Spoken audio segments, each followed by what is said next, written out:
I am Damon Wallace, 32 years old, and I learned the hard way that blood is not always thicker than money. I spent my entire life trying to prove my worth to parents who only valued net worth and a brother who treated life like a game of Monopoly.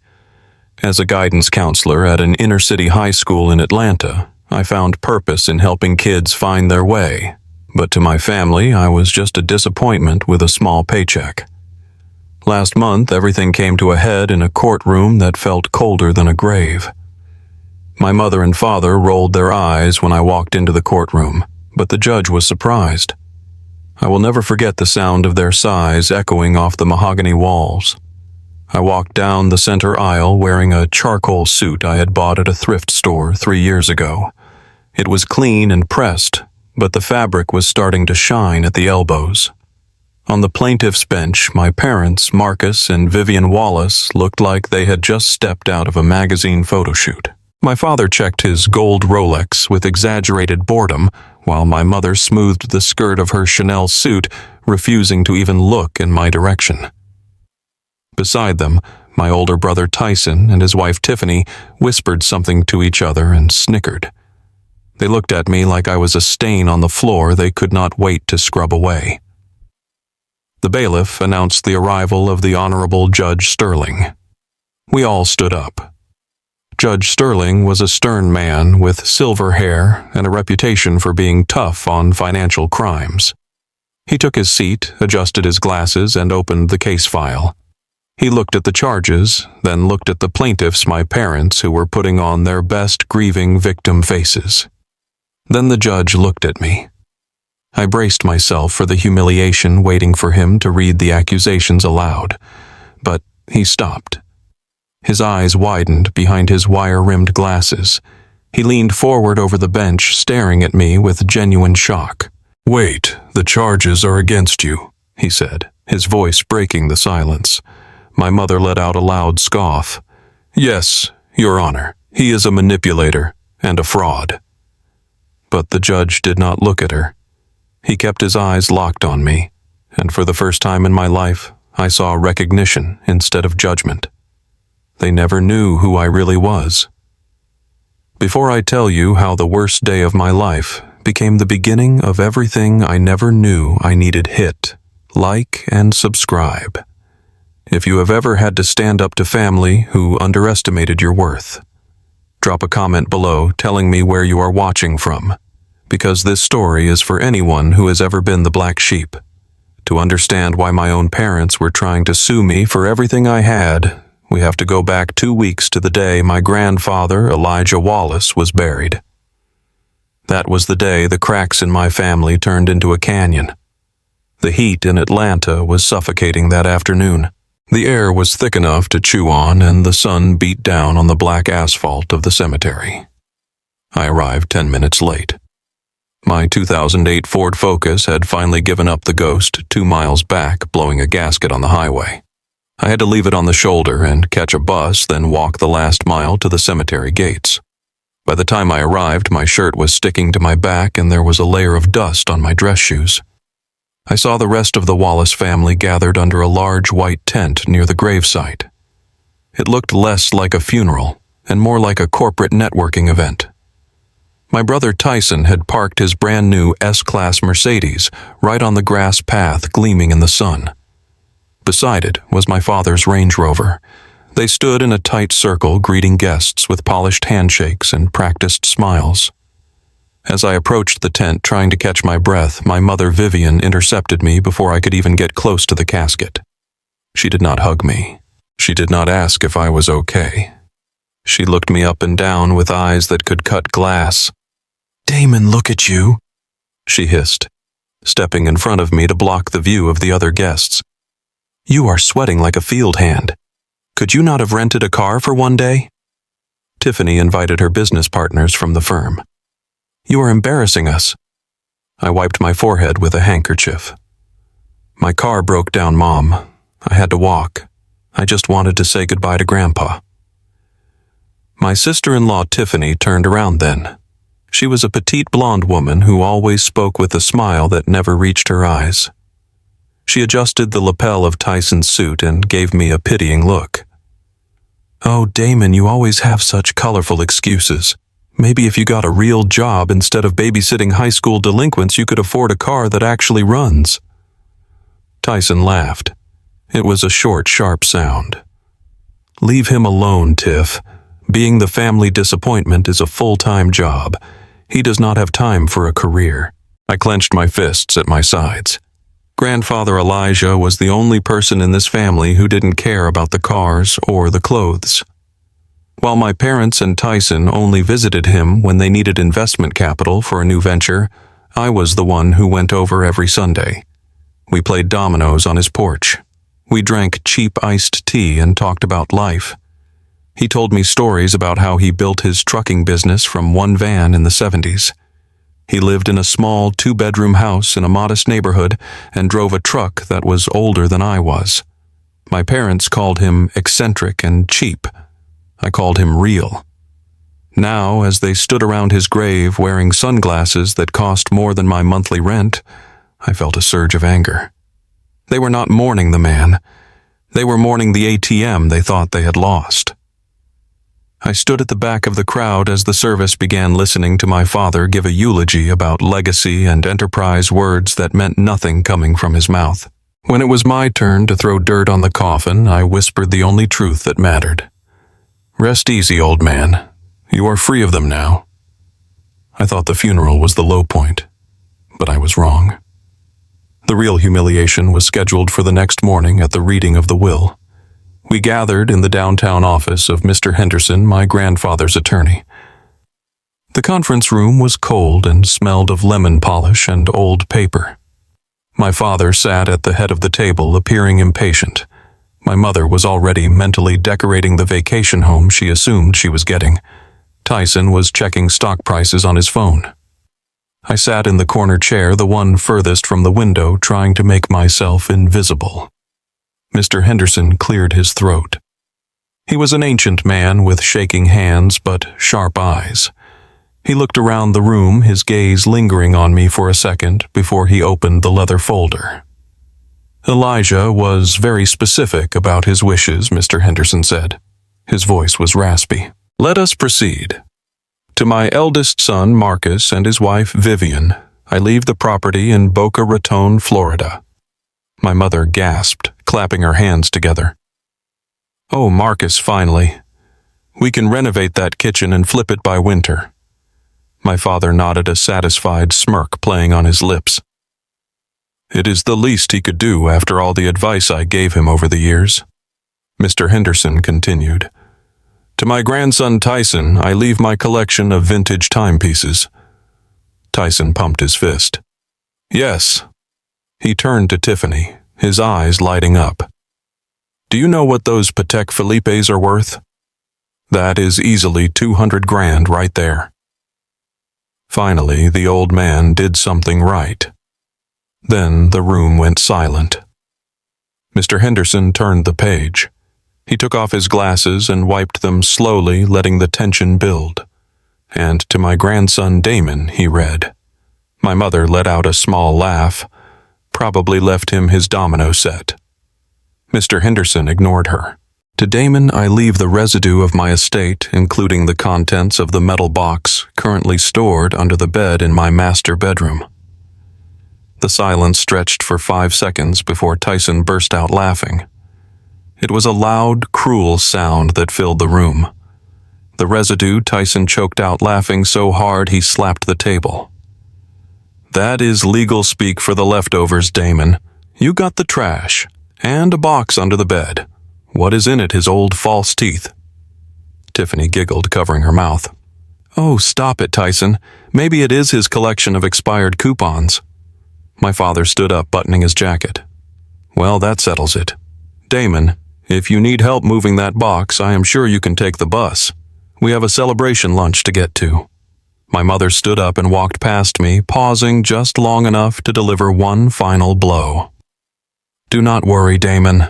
At least if your landlord finally evicts you, you can sleep in the Florida house garage. Just make sure you ask us first." They walked out of that office laughing, discussing listing prices and auction values for the watches.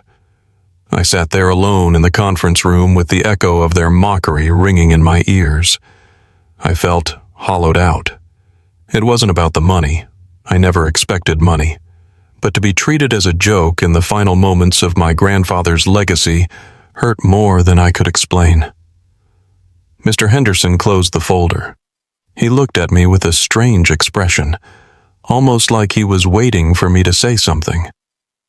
"Are you disappointed, son?" he asked quietly. I shook my head, standing up. "No, sir. I expected nothing, so this is more than enough. I just miss him." Mr. Henderson smiled a small, knowing smile that I didn't understand at the time. He reached into his desk drawer and pulled out a key. "Here is the key to his house. The box is exactly where he said it would be.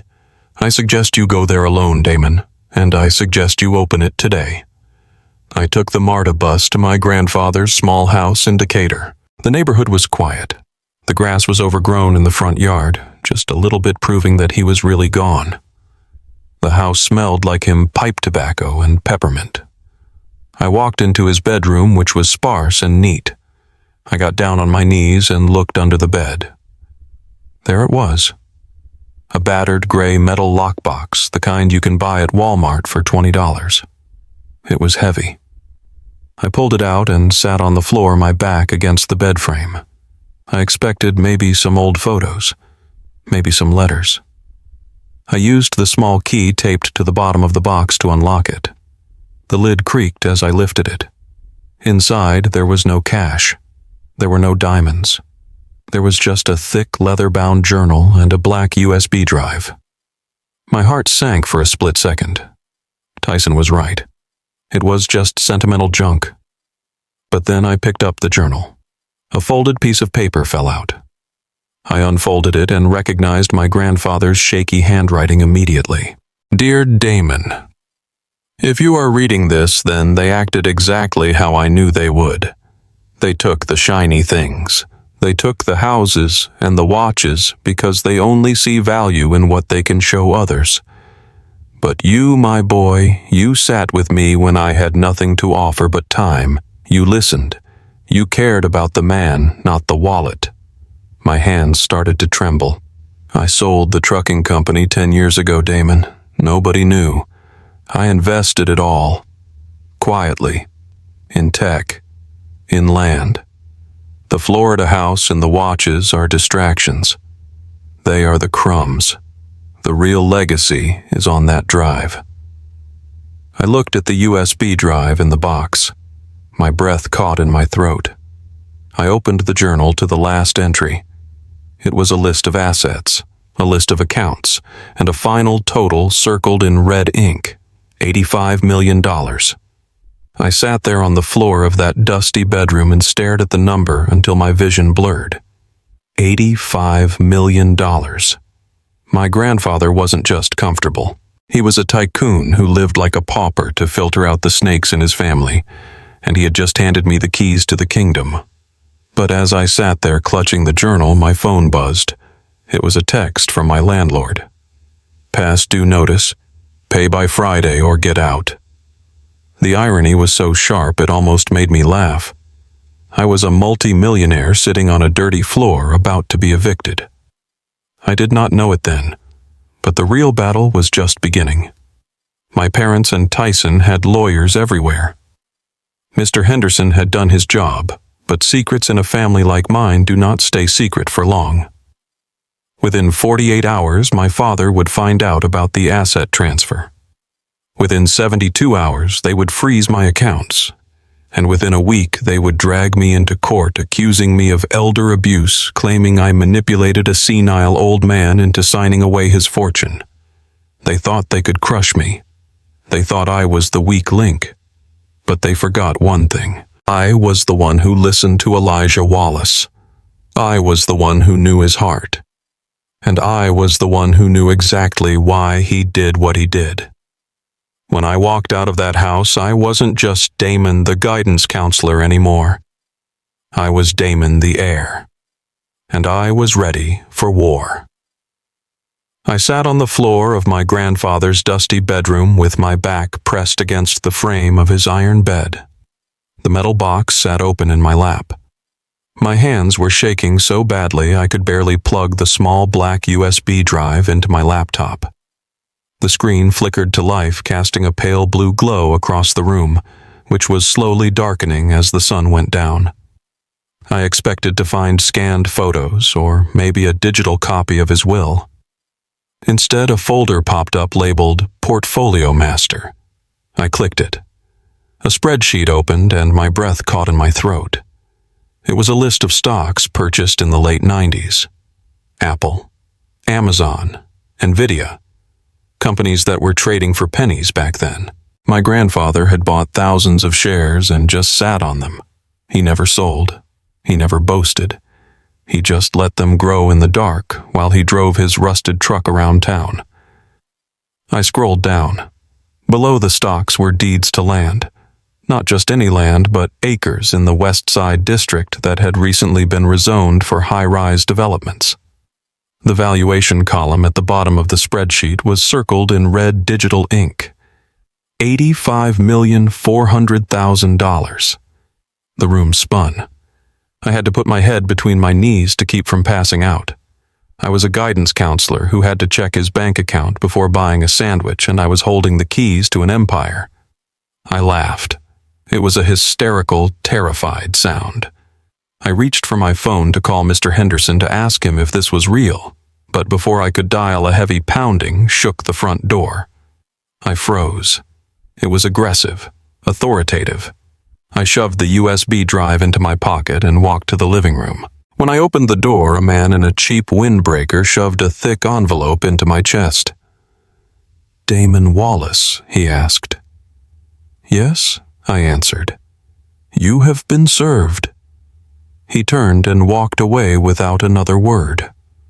I tore open the envelope standing in the doorway of the house that was now technically mine. The top page was stamped with the seal of the Superior Court. The plaintiffs were Marcus and Vivian Wallace. The charge was elder abuse and undue influence. I read the summary and my stomach turned to ice. They were claiming that I had preyed on Elijah Wallace during his final years. They claimed that as a man with significant debt and a low-income job, I had manipulated a mentally declining senior citizen into changing his estate plan. They called our Sunday domino games grooming sessions. They called my help with his grocery shopping coercive control. They knew. Somehow they knew about the $85 million. Mr. Henderson was an honest man, but his law firm was large. Tyson had connections everywhere in the city. Someone had leaked the file. Someone had looked at the true value of the estate and made a phone call to my brother, and now they were coming for my throat. I did not sleep that night. I sat in the dark, clutching the papers, trying to understand how my own parents could twist genuine love into something so ugly. I thought that was the worst of it. I thought the lawsuit was the bottom. I was wrong. The attack on my character was just beginning, and they decided to hit me where it would hurt the most. My job. The next morning I went to Lincoln High School because I did not know what else to do. My students needed me. I was working with a senior named Jaden, helping him with his college applications. He was the first in his family to graduate, and he was terrified. I was sitting in my office trying to focus on Jaden's essay when I heard a commotion in the hallway. It was a high-pitched voice, sharp and demanding. I recognized it immediately. It was the voice that had criticized my posture, my grades, and my clothes for my entire life. My mother. I stood up just as my office door flew open. Vivian Wallace stood there wearing a cream-colored suit that cost more than the annual budget of the school's art department. She was not alone. Behind her was Principal Eris and 2 school security guards. "Mrs. Wallace, please lower your voice," Principal Eris said, looking flustered. "We can discuss this in private." "No, we will not discuss this in private," my mother screamed. She pointed a manicured finger at me. Her face was twisted in a mask of righteous fury. "This man is a predator. He is a thief. He manipulated his own grandfather into bankruptcy, and now he is working around children." The hallway had gone silent. Students were gathering by the lockers. Jaden looked at me, his eyes wide with confusion. "Mom, what are you doing?" I whispered, stepping forward. "Please do not do this here." "Do not call me Mom," she spat back. "I am warning you, Dr. Aris. My lawyers have already filed charges. This man preyed on a vulnerable senior citizen. He used his position of trust to steal millions. If he could do that to his own flesh and blood, imagine what he could be doing to these students.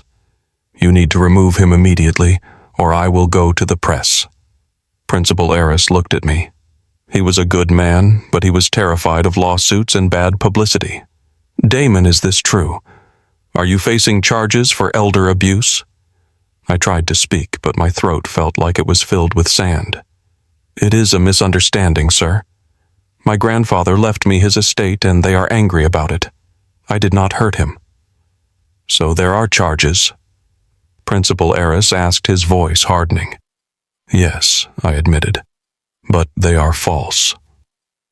"I cannot have this liability in my building," Damon Principal Aris said, avoiding my eyes. "You are placed on administrative leave, effective immediately pending the investigation. Please collect your things and escort him out."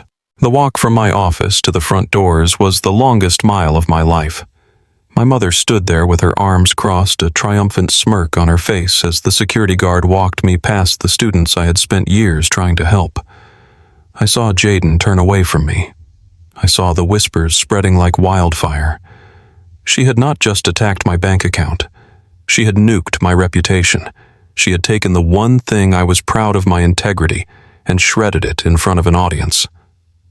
I drove home to my apartment in a daze.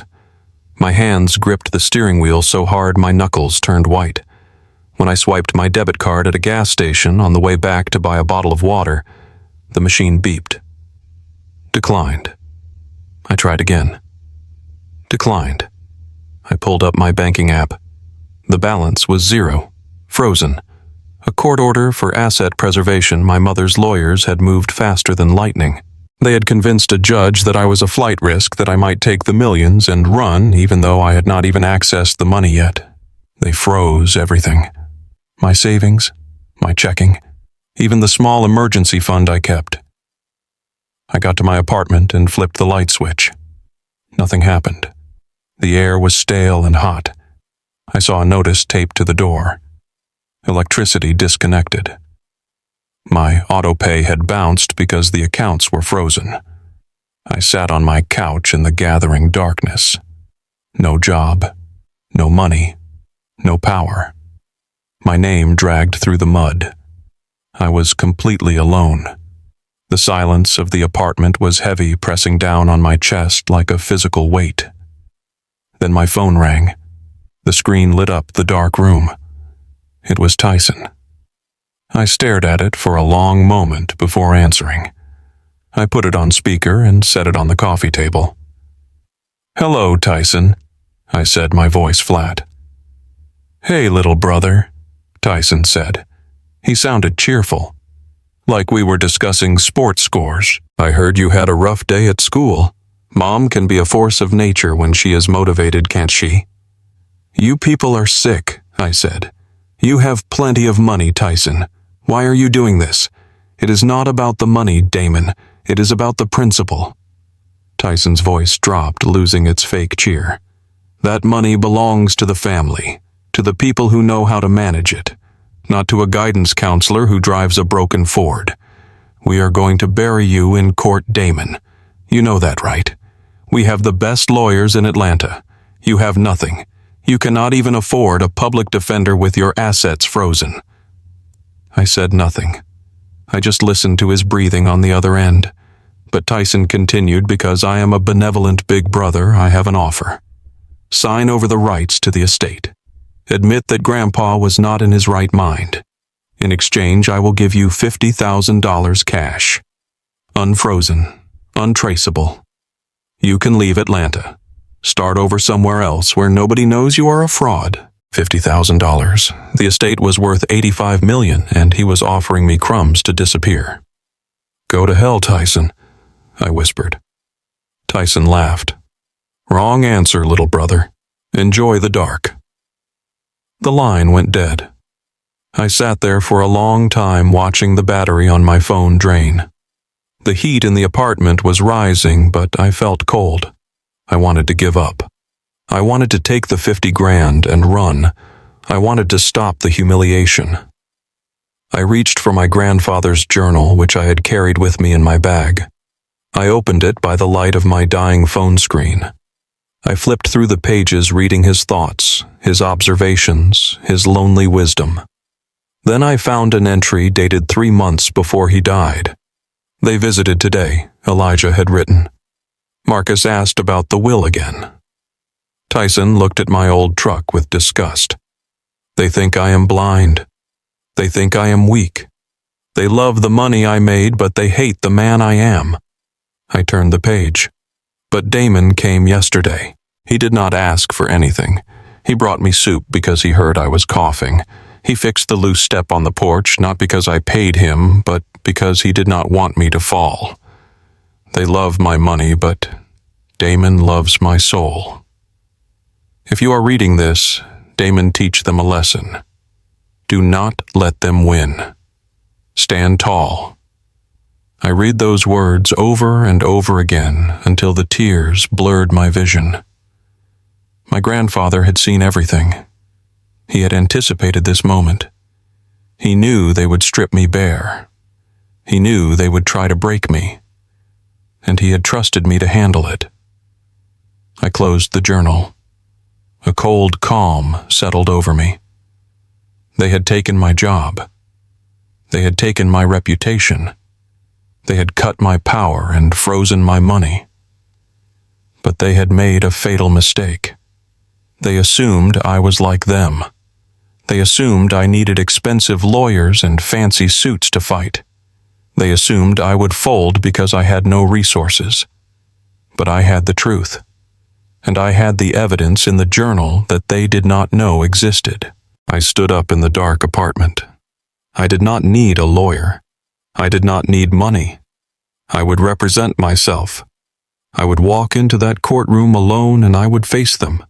I would use their own arrogance against them. I went to the closet and pulled out my suit. It was old. It was cheap, but it was clean. I hung it on the door frame. Tomorrow I would walk into the lion's den, and I would show them exactly who Damon Wallace really was. I sat on the floor of my darkened apartment with only the blue light of my laptop screen illuminating the peeling paint on the walls. My stomach growled a reminder that I had not eaten a real meal in 2 days, but hunger was the least of my worries. I had a court date in 48 hours that would determine the rest of my life, and my only defense was a leather-bound journal filled with the handwriting of a dead man. I had spent the last 6 hours cross-referencing every name and number in my grandfather's ledger. It was exhausting work. My eyes burned and my back ached, but I could not stop. I needed to know where the money had gone. My parents claimed Elijah Wallace was senile and easily manipulated. They claimed he did not know what he was doing with his finances. But the columns in front of me told a different story. They told the story of a man who was sharper than anyone gave him credit for. He had not just bought stocks and land. He had given money away, a lot of it. I scrolled down a list of charitable donations dating back 15 years. Most were anonymous. He had donated to food banks, homeless shelters, and after-school programs. He had built playgrounds in neighborhoods where the city had stopped paving the roads. He had paid for surgeries for people he barely knew. Then I saw an entry that made my blood run cold. August 12th, 10 years ago. Donation of $200,000 to the Metro City Education Fund, earmarked specifically for the creation of the Second Chance program at Lincoln High School. I stopped breathing. I stared at the screen until the letters blurred. The Second Chance program. That was my program. That was the initiative I had been hired to run straight out of college. It was a counseling program designed to help at-risk youth find career paths and vocational training instead of dropping out. It was the job my parents had spent a decade mocking.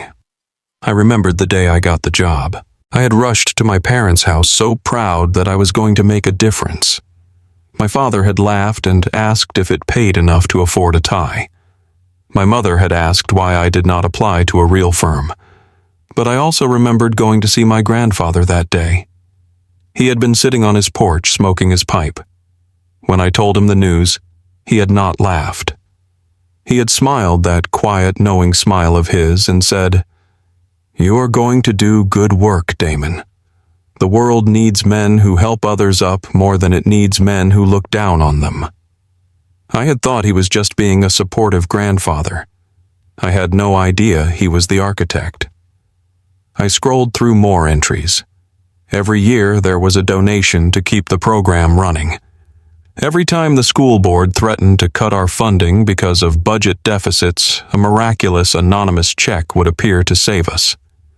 I had always assumed it was some corporate tax write-off from a faceless company. It was him. All this time, it was him. The realization hit me with the force of a physical blow. I leaned back against the couch and let the tears fall. For 10 years, I had carried the weight of my parents' disappointment. I had let their insults seep into my skin, believing that maybe they were right. Maybe I was wasting my potential. Maybe I was settling for a small life. But my grandfather had been watching.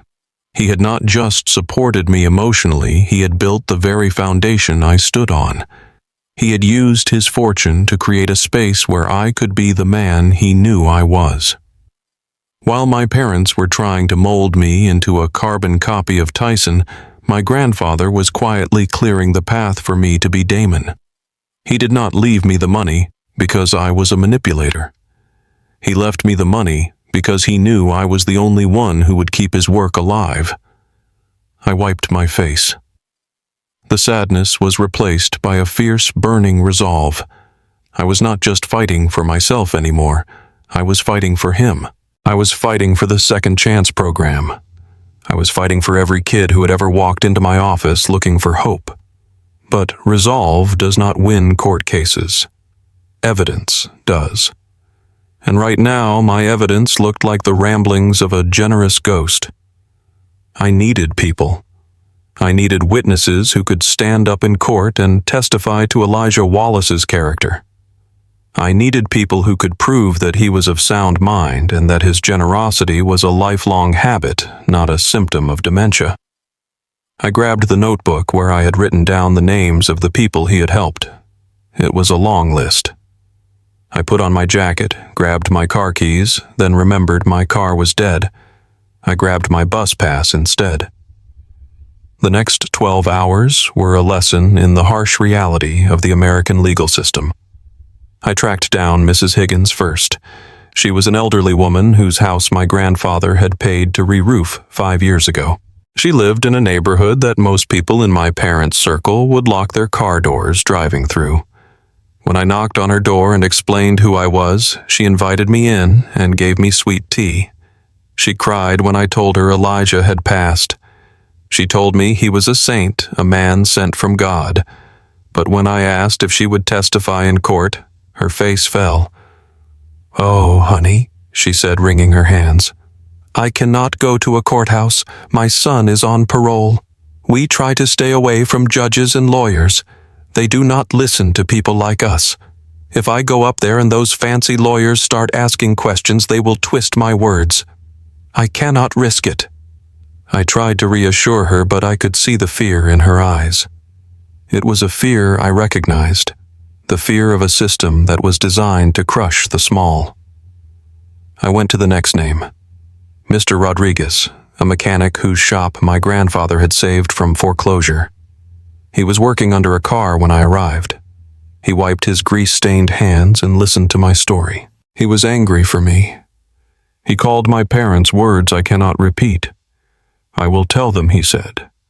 "I will tell them Elijah was the sharpest man I knew." But then I looked at his shop. It was struggling.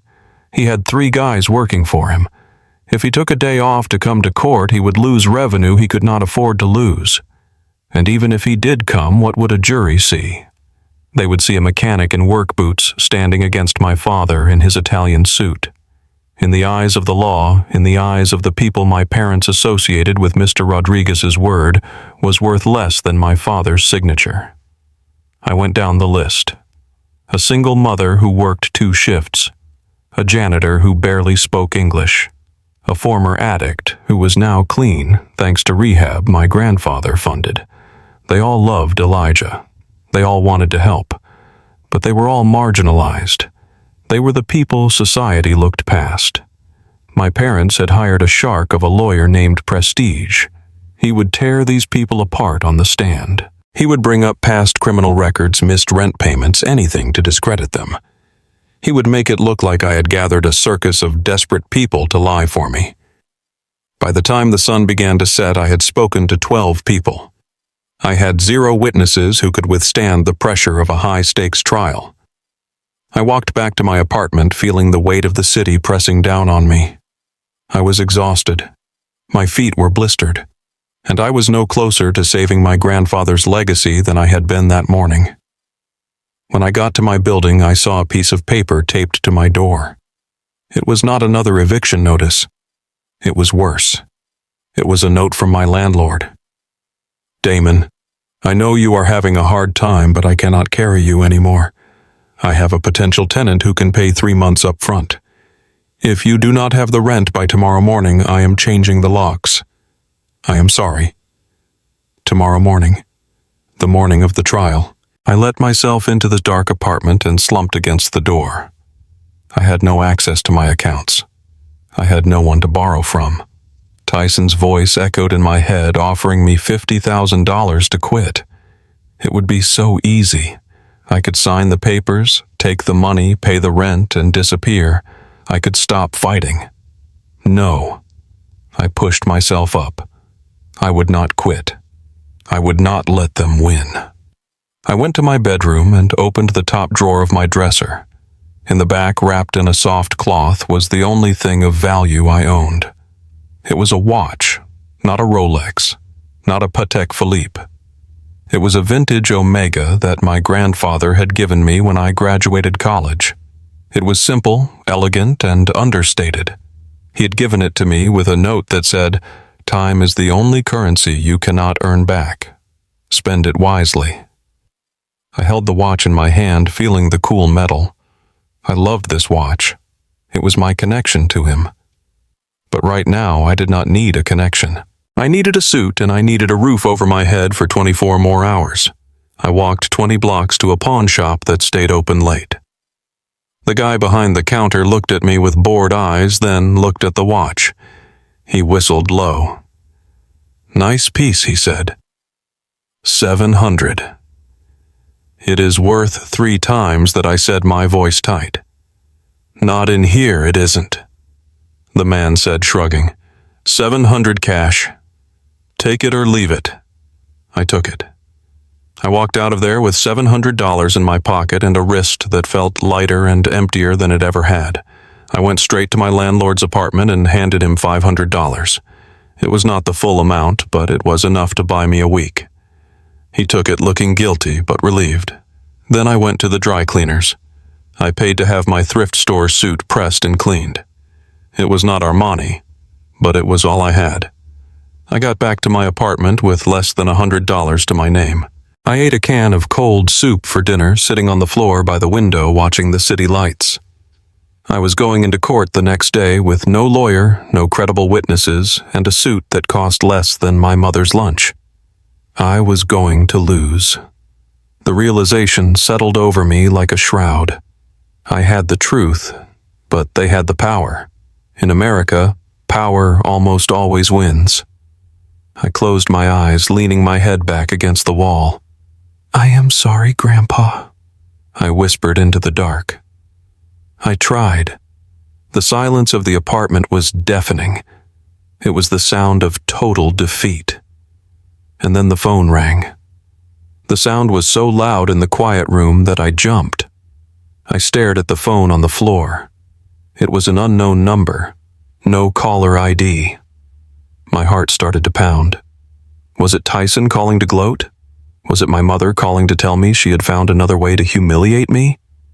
Or maybe it was their lawyer calling to tell me they had found more dirt. I debated letting it go to voicemail. I did not have the energy for another fight. But something inside me, a pull I could not explain, made me reach out and answer. "Hello," I said, my voice raspy. There was a pause on the other end. Then a voice spoke. It was deep calm and carried a weight of authority that made me sit up straighter. "Is this Damon Wallace?" "Yes," I said. "Who is this?" "I heard the news about Elijah," the voice said. "I was out of the country, or I would have been at the funeral. I am sorry for your loss. He was a good man." "Thank you," I said, confused. "Did you know him well?" The man on the other end let out a short, humorless laugh. "Know him. Son, I owe him everything. I heard through the grapevine that you are in a bit of a bind. I heard there is a hearing tomorrow regarding his estate." "How do you know that?" I asked, defensiveness rising in my chest. "Who are you?" The man ignored my question. "Elijah saved my life once," the voice continued. "A long time ago, before he had the money, before I had mine, we made a deal. He told me that if he ever needed a favor, he would call. He never called, not once in 40 years. I stayed silent, gripping the phone. I assumed the debt died with him, the man said. But then I heard about what your family is doing. I heard about the Second Chance program. I heard about what they did to your job. And I realized the debt did not die. It just passed to you." "I do not understand," I whispered.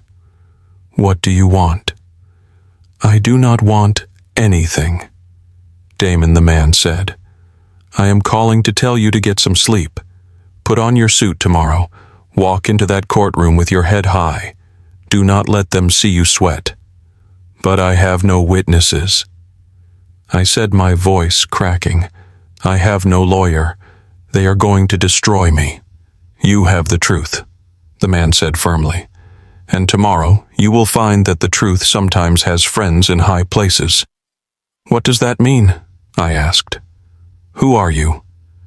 "I am just a man who pays his debts," the voice said. "I will see you in court, Damon." The line went dead. I stared at the phone for a long time. The screen went dark, leaving me in the shadows again. I replayed the conversation in my head. Just a man who pays his debts. It sounded like something out of a movie, something too dramatic to be real. I tried to tell myself it was probably just one of the guys from the old neighborhood, maybe someone my grandfather had bailed out of jail years ago. Maybe he would show up in the back of the courtroom and offer moral support. It was a nice gesture, but it would not save me. Or maybe it was a prank. Maybe Tyson hired someone to mess with my head the night before the trial, to give me false hope so the crash would be harder. But the voice. That voice did not sound like a prank. It sounded like iron wrapped in velvet. I stood up and walked to the window. The city of Atlanta was spread out below me, a grid of lights and shadows. Somewhere out there, my parents were sleeping in their mansion, confident that tomorrow they would strip me of everything. Somewhere out there, Tyson was laughing about his victory. But somewhere out there was a stranger who claimed to owe my grandfather a life. I went to the closet and looked at my suit hanging there. It was worn, it was cheap, but it was ready. I did not know what was going to happen tomorrow. I did not know if I was walking into a massacre or a miracle. But I knew one thing. I was not going to walk in defeated. I lay down on my mattress, pulling the thin blanket up to my chin. I closed my eyes and pictured my grandfather's face. "Okay, Grandpa," I whispered. "You set the board. I made the moves. Now let us see how the game ends." I fell asleep with the phone still in my hand, waiting for a morning that would change everything. The bailiff called the court to order, and I stood up feeling the cheap fabric of my thrift store suit sticking to my back. The air conditioning in the courtroom was blasting, but I was sweating. I looked to my left. My parents, Marcus and Vivian, sat at the plaintiff's table looking like royalty who had been forced to visit a sewer. Beside them was their lawyer, Leonard Thorne. Thorne was known in Atlanta as the Great White Shark. He cost $800 an hour, and he had a smile that looked like it could bite through steel. I stood alone at the defense table. No lawyer, no assistant, just me and a stack of messy papers. I saw my mother lean over to my father and whisper something. They both looked at me and rolled their eyes. It was a synchronized gesture of pure contempt that I had seen 1,000 times at dinner tables and family gatherings. But seeing it here in a court of law where they were trying to frame me for a crime I did not commit hit differently. It felt final. Thorne did not waste time. He stood up, buttoning his expensive jacket, and walked toward the jury box. He painted a picture of me that was so twisted I barely recognized myself. He called me a desperate man, a failure, a financial leech who saw his dying grandfather not as a loved one but as a lottery ticket. Then came the evidence. Thorne pulled out a remote and pointed it at a screen. "Your Honor, we have audio recordings recovered from the defendant's voicemail to his landlord." Thorne said, his voice smooth as oil. "They prove his desperate financial state, a state that provides ample motive for manipulation." He pressed play. My own voice filled the courtroom, tinny and distorted. "I do not have the rent this month. Please do not kick me out. I will get the money. I promise I will get the money soon." The recording cut off. It was edited. In the original message, I had said I would get the money from my next paycheck. But Thorne had cut it to make it sound like I was planning a heist. My mother shook her head theatrically, wiping a fake tear from her dry eye. The jury looked at me with suspicion. I wanted to jump up and scream that it was out of context, but I knew I had to wait my turn. Then came the star witness, Tiffany. My sister-in-law walked to the stand in a modest black dress, looking like a grieving angel. She swore to tell the truth, and then she looked right at me and lied with a straight face. "I saw him with Elijah," she said, her voice trembling just enough to sound convincing. "It was 2 weeks before he died. I went to drop off some groceries. I saw Damon in the kitchen. He was crushing up some blue pills and putting them into Elijah's tea. When I asked him what it was, he got very angry and told me to mind my own business. He said Grandpa needed to be compliant." A gasp went through the courtroom. I gripped the edge of the table so hard my knuckles turned white. Blue pills. I was crushing up antacids because my grandfather had severe heartburn and could not swallow the tablets whole. She knew that. She was there. We had talked about it. But she had twisted a moment of care into a scene of poisoning. Thorne looked at the jury, looking satisfied. "Compliance," he repeated. "Control. That is what this was about." I looked at the judge. The Honorable Judge Sterling sat high up on the bench. He was a man in his 60s with stern features and a reputation for zero tolerance. He was writing notes furiously. He did not look at me. He looked at Tiffany, then at Thorne, then at the papers in front of him. I felt the walls closing in. The audio recording, the lies about the medicine, the frozen bank accounts. It was a perfect storm designed to bury me. I looked at my parents. My father checked his watch again, bored by the process of destroying his son. My mother was inspecting her manicure. They had won. I could feel it. I was going to lose my grandfather's legacy, and I was going to jail. Thorne sat down looking like he had just scored a touchdown. The judge cleared his throat. He stopped writing.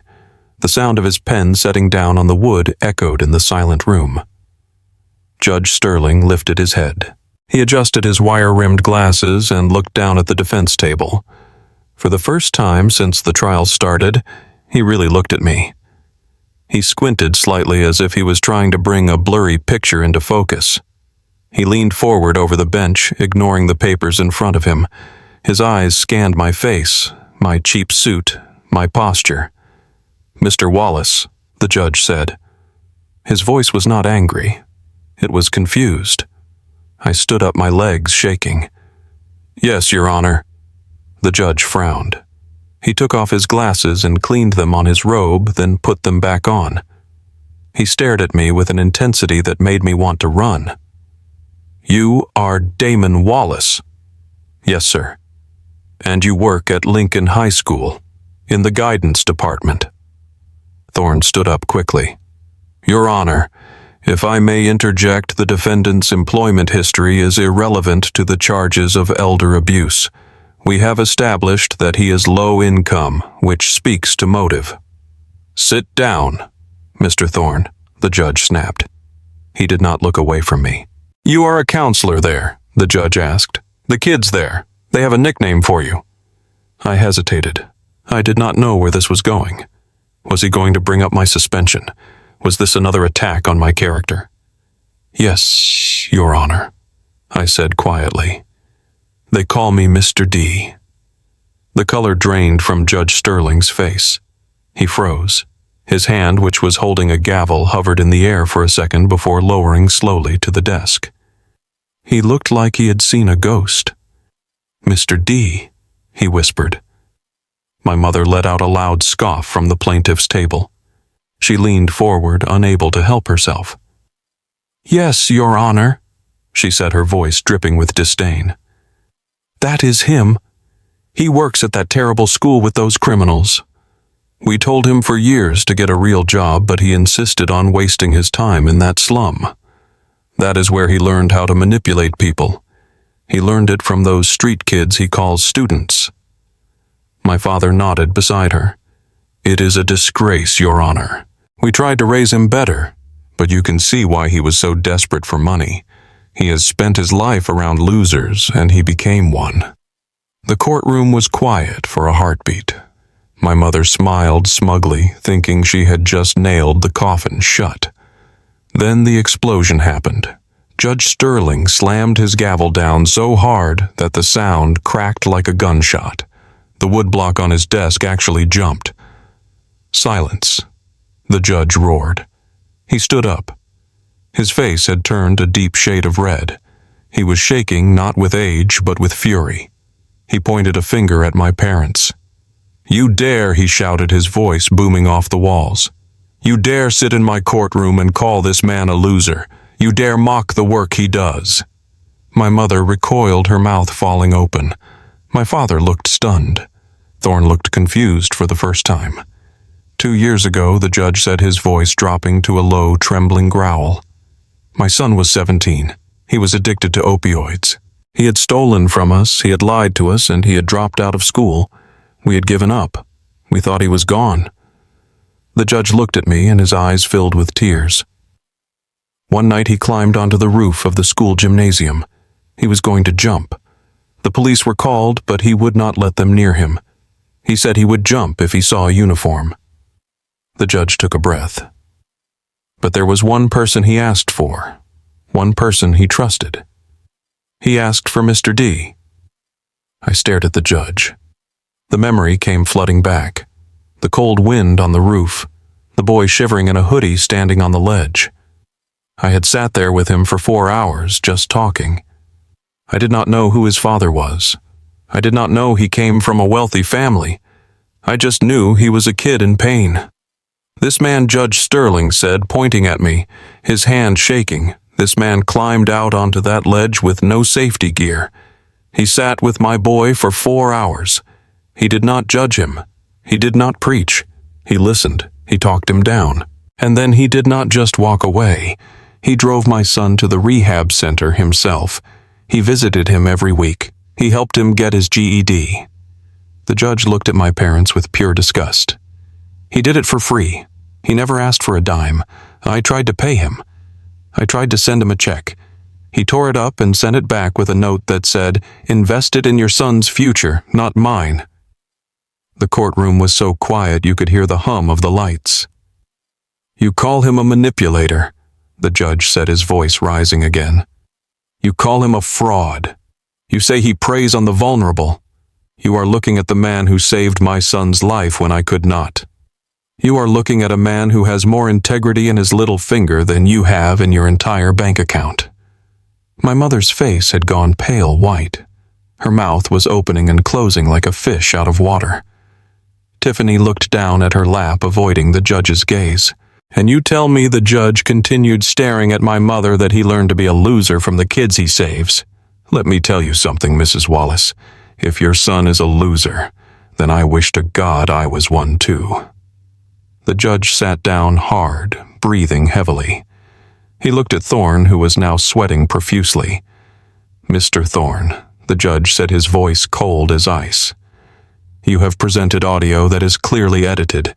You have presented a witness whose testimony contradicts the character of a man I know personally to be a saint.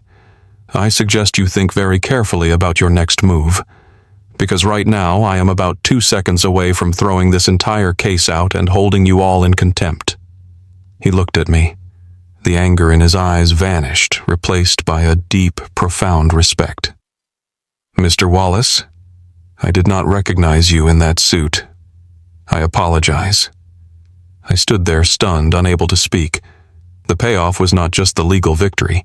It was the look on my mother's face, the total, absolute destruction of her narrative. She had spent a lifetime telling everyone I was worthless. And in 5 minutes, a stranger with a gavel had just told her that I was the most valuable person in the room. The courtroom was silent, but the air was vibrating with tension. I thought Judge Sterling was finished, but he was just getting started. He reached under his bench and pulled out a thick blue binder that I had never seen before. It did not look like a court document. It looked like a corporate record, heavy and official. He slammed it onto the desk next to the gavel, and the sound made my father jump in his seat. You accused this man of waiting until his grandfather was weak to strike, Judge Sterling said, his voice dangerously low. You claimed he swooped in at the end when Elijah's mind was fading. You built your entire case on the idea that this was a sudden theft of a legacy. The judge opened the binder with a deliberate slowness that made my mother squirm. I sit on the board of directors for several charities in this city, Sterling said. One of them is a quiet, anonymous foundation called Elijah's Hope. I did not connect the name until I saw the paperwork today. I did not realize who the donor was until I looked at this file. He turned the binder around so the entire courtroom could see the first page. It was a trust document. The paper was yellowed with age, clearly not something printed yesterday. This is the founding document of the trust that holds 90% of your father's assets, the judge said, looking directly at my parents. Look at the date. My father squinted, leaning forward. That says 2008. 2008, the judge repeated. 15 years ago. Long before Elijah got sick. Long before the tech stocks exploded in value. Back when he was just a man with a truck and a vision. The judge flipped the page, his movements sharp and angry. And here is the beneficiary designation. Signed, notarized, and sealed 15 years ago. He pointed a long finger at the name on the line. Damon Wallace. My mother gasped. Her hand flew to her throat. That is impossible. Damon was a child then. He was a nobody. He was the only somebody Elijah cared about, the judge snapped. He did not choose Damon last month, Mrs. Wallace. He chose him a decade and a half ago. He watched you all ignore him, belittle him, and treat him like an accessory, while he watched Damon grow into a man of substance. The judge picked up a letter attached to the document. And just in case you think this was a mistake, Sterling said Elijah wrote a memo to the board explaining his decision. I want you to hear this. I want everyone to hear this. He adjusted his glasses and began to read. I am leaving everything to my grandson Damon, not because he asked for it, but because he never did. My son Marcus and his wife measure success by what they can wear. They think power is something you put on a wrist or drive on a highway. But Damon understands the truth. He knows that the value of $1 lies in its ability to lift someone else up, not in purchasing another designer handbag to impress strangers. The judge looked up. His eyes bored into my mother, who was clutching her Chanel bag like it was a shield. She looked as if she had been slapped. The color had drained from her face, leaving her looking old and terrified. "He knew who you were," the judge said softly, "and he knew who Damon was. This is not elder abuse. This is justice delayed."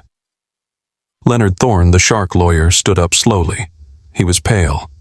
He started packing his briefcase with trembling hands. "Your Honor," Thorne stammered, "in light of this new information and the fact that my clients clearly withheld the existence of this trust, I move to withdraw as counsel immediately. I cannot represent them." "Granted," the judge said without hesitating. "Get out of my courtroom."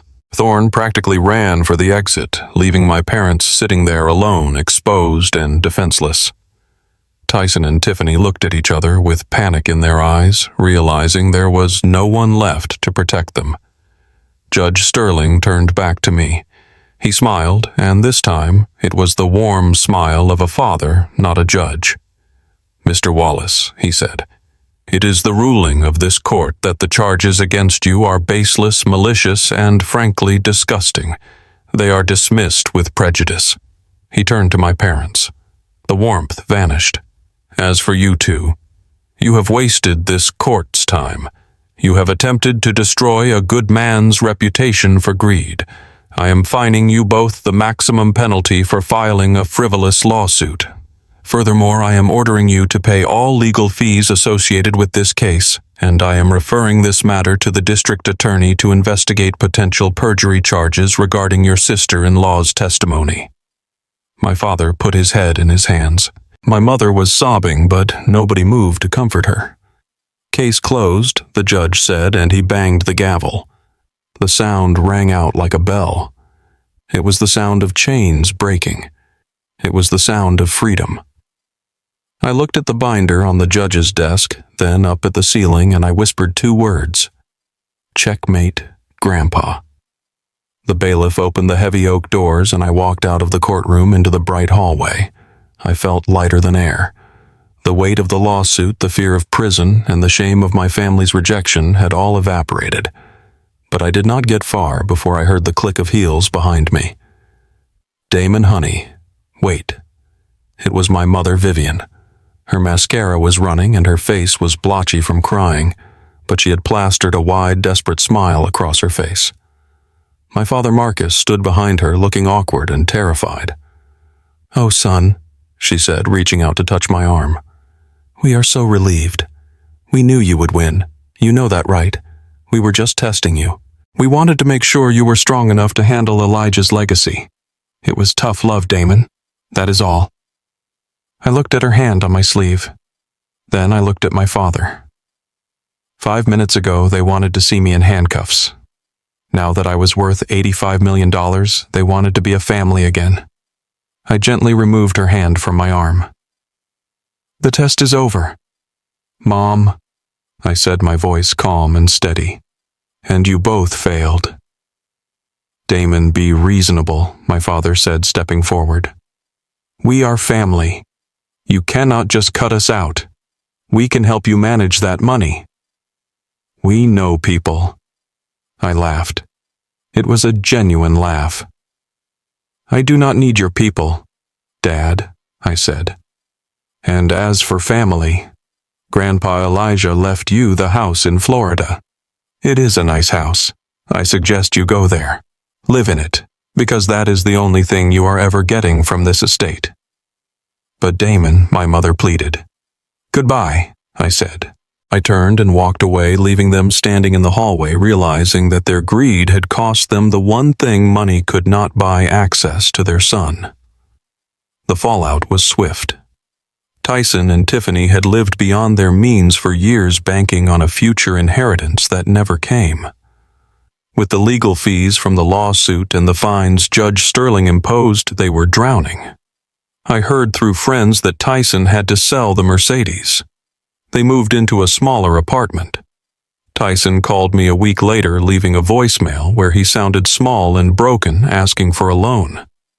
I deleted it without listening to the end. I had learned the lesson my grandfather taught me. You cannot fill a cup that has a hole in the bottom. I did not quit my job at Lincoln High School. In fact, I doubled down. I used the first distribution from the trust to completely renovate the guidance department. We hired 3 new counselors. We started a scholarship fund for kids like Jaden who had the grades but not the money. 6 months later, I stood in the newly dedicated community park across the street from the school. It was a beautiful Saturday morning. Judge Sterling was sitting on a stone bench setting up a chessboard. Sitting across from him was his son, looking healthy and happy. "You are late, Mr. D," the judge called out, smiling. I walked over. The morning sun hit the bronze plaque on the back of the bench. It read, "In memory of Elijah Wallace." He taught us that the best move is always kindness. I sat down next to the judge's son and moved my pawn forward. They thought I had won a lawsuit. They thought the victory was the money or the vindication in court. But as I looked around at the new community center rising in the distance and the families playing in the park, I knew the truth. The lawsuit was just a distraction. I had just started the real game that my grandfather had prepared for me all along. The most powerful currency in the world isn't the dollar, it is integrity. Damon's parents spent a lifetime chasing status only to lose everything because they forgot how to be human. Meanwhile, Damon's quiet acts of kindness, sitting on a roof with a troubled kid or playing dominoes with an old man, became his ultimate salvation. This story proves that true wealth isn't about what you can take from the world, but what you are willing to give when you think no one is watching. Hit that subscribe button if you believe that character will always outlast cash, and share this story to remind the world that the good guys do win. If you enjoyed this story, please hit that like button and share it with someone who needs a reminder that the truth always wins in the end. And do not forget to subscribe for more stories about justice, karma, and the power of standing your ground. Thanks for watching.